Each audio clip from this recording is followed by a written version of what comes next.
다 같이 묵도하심으로 2월 20일 월요일 새벽 기도회 시작하겠습니다.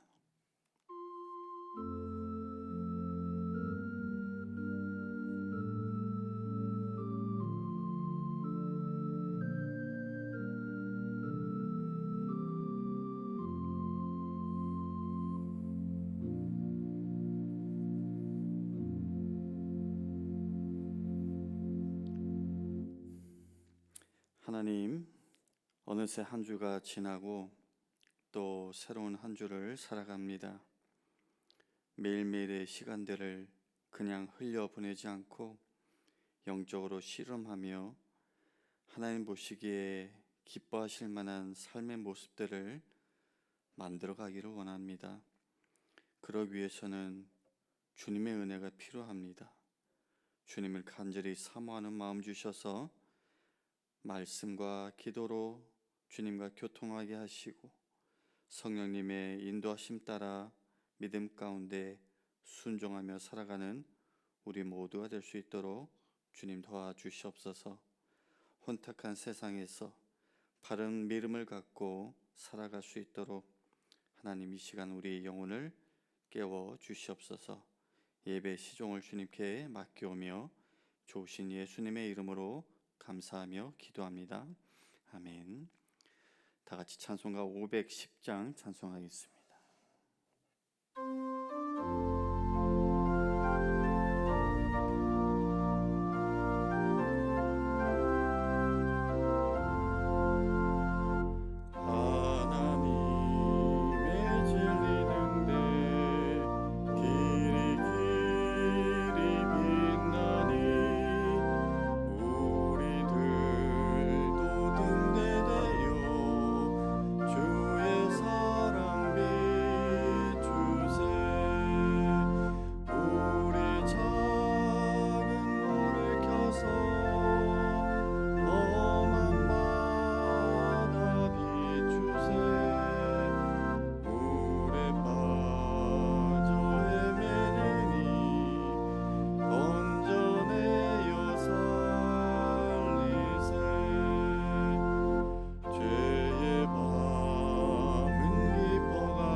오늘 우리에게 주시는 하나님의 말씀 사사기 17장 1절에서 13절까지의 말씀입니다.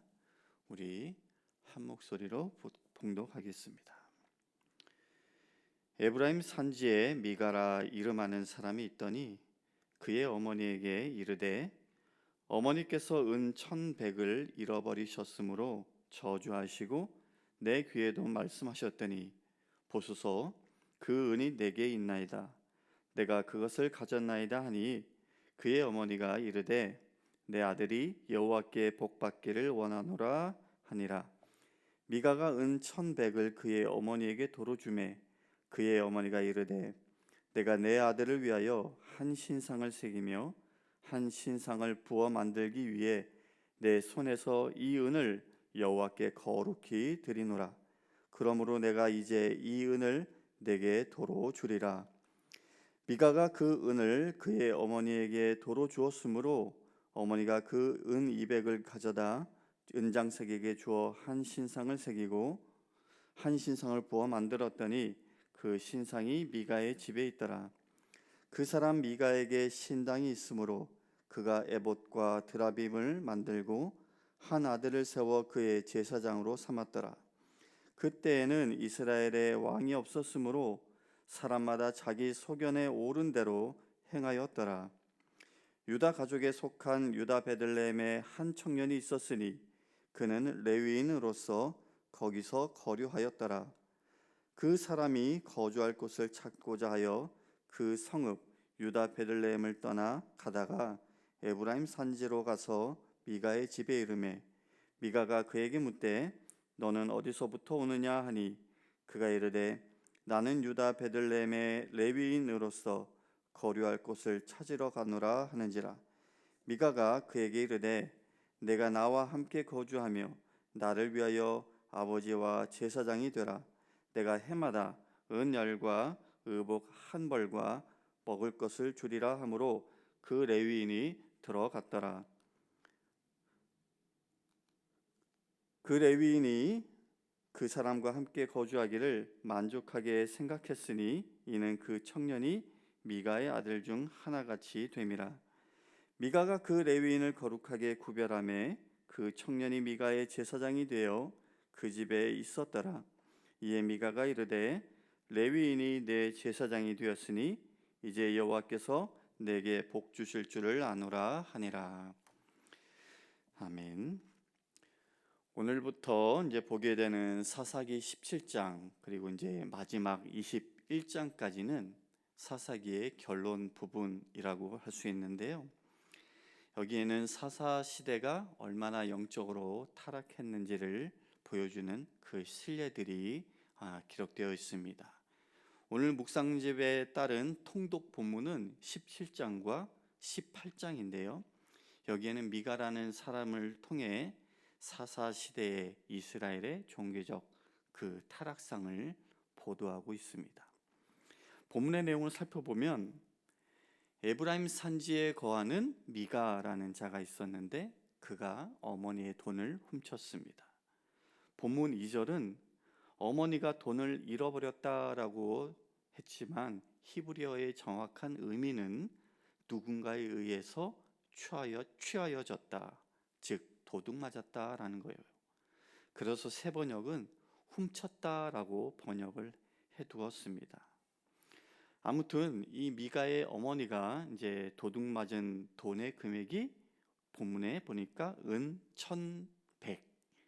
킹 제임스 버전하고 이제 NIV 영어 성경을 보면요, 이것을 당시 이제 보편적인 화폐 단위로 추정되는 세겔이라는 단위를 사용해서 1,100세겔이라고 해두었는데 이 1세겔은 요즘으로 따지면은 한 30불이 조금 넘는 이제 그런 금액으로 추정할 수 있습니다.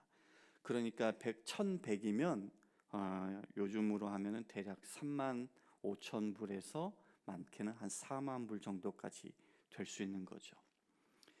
요즘으로 따져봐도 결코 적지 않은 거액을 미가가 어머니에게서 훔쳤다라는 겁니다.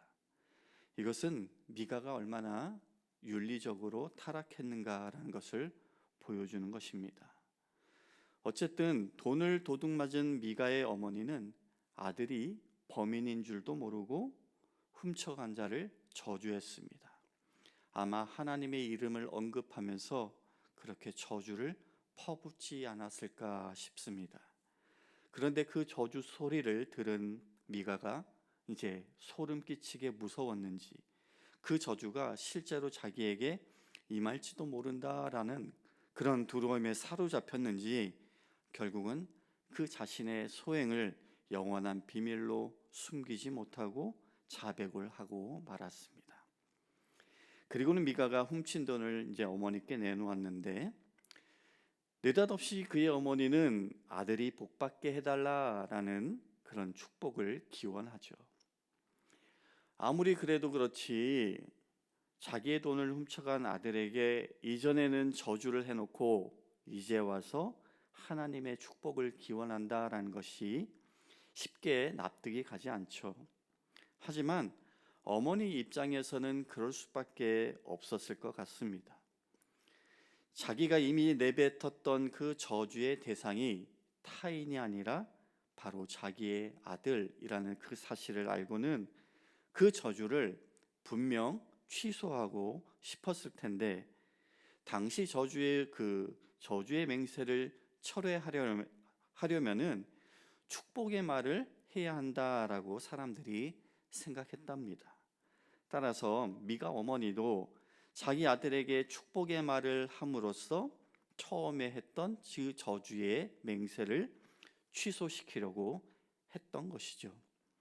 어머니의 심정을 이해하는 마음에서는 여기까지는 100번 양보해서 넘어갈 수도 있지 않을까 싶은데요.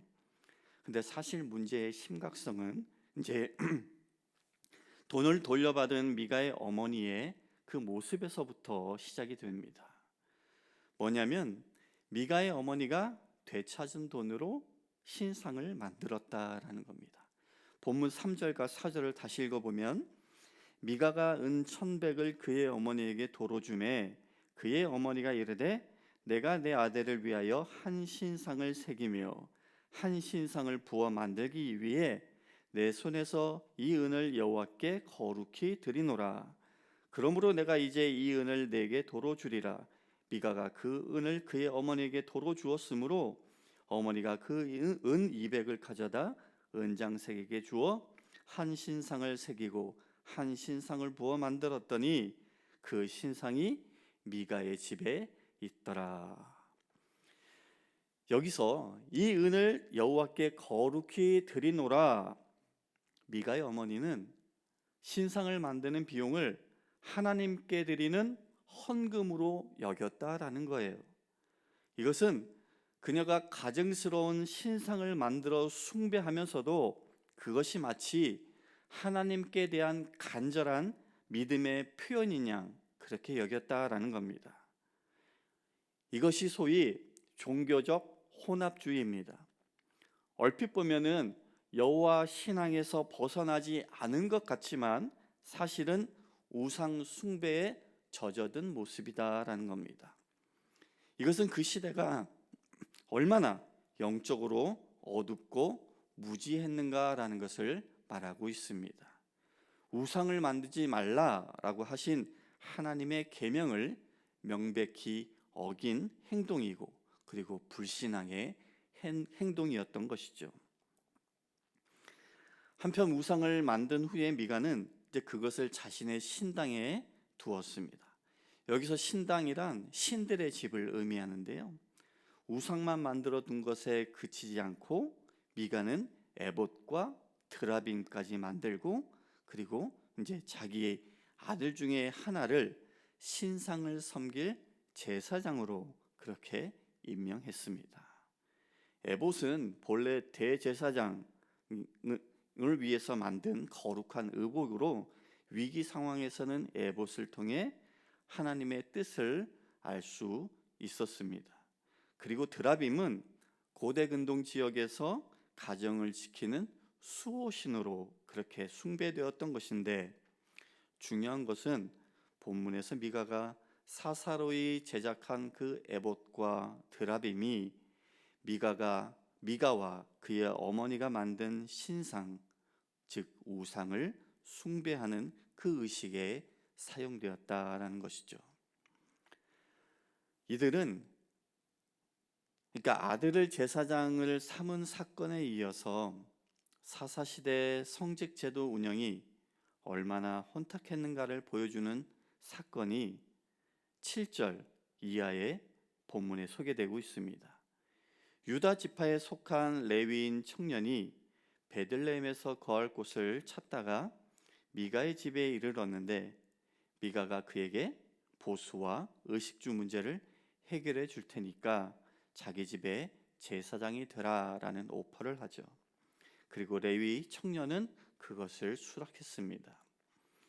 그런데 에브라임 사람인 미가가 처음에 신상을 섬길 제사장으로 자기의 아들 중 하나를 세운 사실에서도 그렇지만, 지금 이 레위인 청년을 제사장으로 삼은 것 역시도 사실은 모두가 하나님이 직접 계시하신 제사장 제도까지도 자의대로 변경시켜버리는 그런 죄를 범한 사건이었습니다. 아니, 아들은 그렇다 치더라도 청년은 레위인이라고 했으니까 가능한 것 아닌가 생각할 수도 있는데요. 제사장은 엄격히 레위인 중에서도 아론의 후손만이 될 수 있었던 성직이었습니다. 그런데 이제 18장에 보면은 단 지파가 나타나서 이 미가의 신상을 빼앗고, 그리고 미가가 제사장으로 세운 그 레위인 청년을 자기들 단지파 전체의 이제 제사장으로 삼았다라는 내용이 나옵니다. 그러면서 그 레위 젊은이가 아론의 계열이 아니었다라는 것이 기록이 되어 있습니다. 이것은 곧 성직 제도 운영의 원칙이 이미 무너졌다라는 것을 다시 한번 보여주고 있는 것이죠. 그런데 이런 종교적 제도의 타락만이 문제는 아니었습니다. 미가 어머니가 자식을 복받게 해달라라고 한 것이나, 그것을 위해서 신상을 만든 행동, 그리고 앞서 말씀드린 미가가 레위 청년을 제사장으로 삼은 그 모습은 성직 제도 이전에 개개인의 신앙 역시 얼마나 혼탁했는가라는 것을 여실히 보여주고 있습니다. 이른바 여호와 신앙이 자기 중심적 기복 신앙으로 변질되었다라는 것이죠. 그들의 취한 모든 행동은 그것을 통해 복을 받을 수 있을 것이다, 그렇게 여겼기 때문입니다. 본문의 12절, 13절이 그것을 말해주고 있습니다. 미가가 그 레위인을 거룩하게 구별하며 그 청년이 미가의 제사장이 되어 그 집에 있었더라.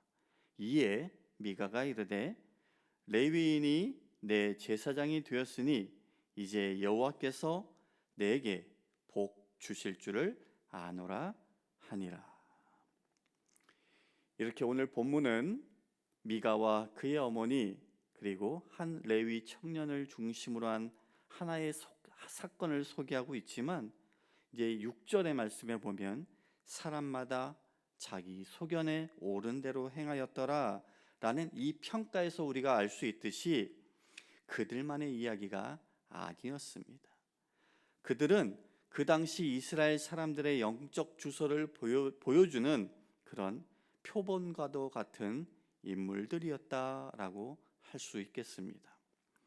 당시의 이스라엘 백성들은 신앙의 본질을 오해하여 마치 신앙을 복을 받기 위한 그런 도구 정도로만 여겼다라는 것을 오늘 본문은 고발하고 있는 것이죠. 하나님을 아는 지식이 없으면 아무리 종교식을 거창하게 행한다 할지라도 그것은 하나님의 보시기에 가증할 뿐인 것을 우리는 분명하게 알아야 할 것입니다. 생각해 보면 본문이 보여주는 영적 타락의 모습은 오늘 우리 시대를 반영하고 있는 것은 아닌지 모르겠습니다.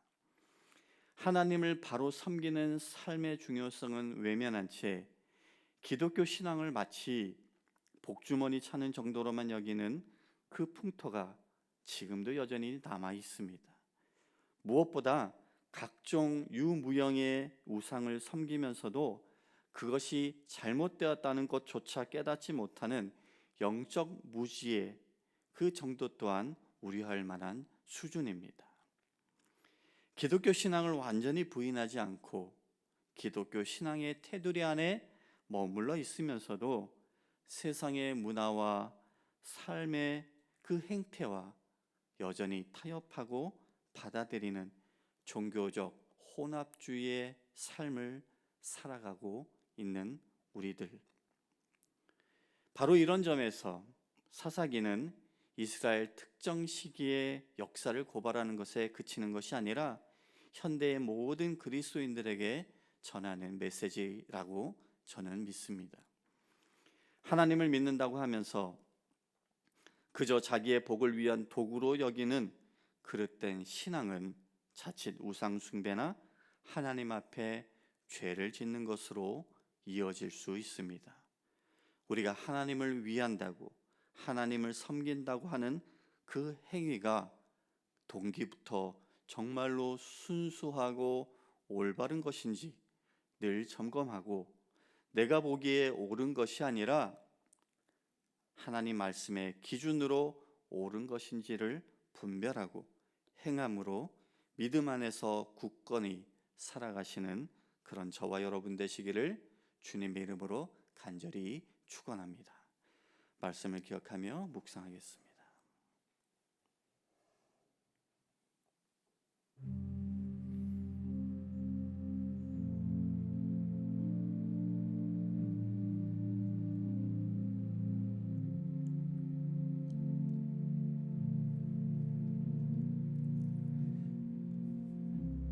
하나님 아버지, 사사시대가 그저 당시의 이야기로 머무는 것이 아니라 오늘 우리의 이 이야기가 될 수 있음을 보게 됩니다. 오늘 본문의 미가와 그 주변 인물들처럼 우리도 혹시 믿음을 복주머니 차는 정도로 여기며 살려고 하지는 않는지 되돌아보게 하여 주시옵소서. 기복적인 신앙에서 탈피하여 정말로 주님을 인격적으로 만나 예수님을 통해 보여주신 그 하나님의 사랑과 은혜로 감격하고 만족하며 살아가는 그런 믿음의 사람들 되게 주님 인도하여 주시옵소서. 오늘 하루도 주님 기대하시는 거룩한 삶을 살아갈 수 있도록 주님 은혜를 도하여 주시옵소서. 이제는 우리 주 예수 그리스도의 은혜와 하나님 아버지의 극진하신 사랑과 성령님의 감화감동 교통 역사하심이 오늘도 다시 한번 믿음 가운데 결단하며 나아가는 모든 성도님들 머리 위에 지금부터 영원까지 함께 하시기를 간절히 축원하옵나이다. 아멘.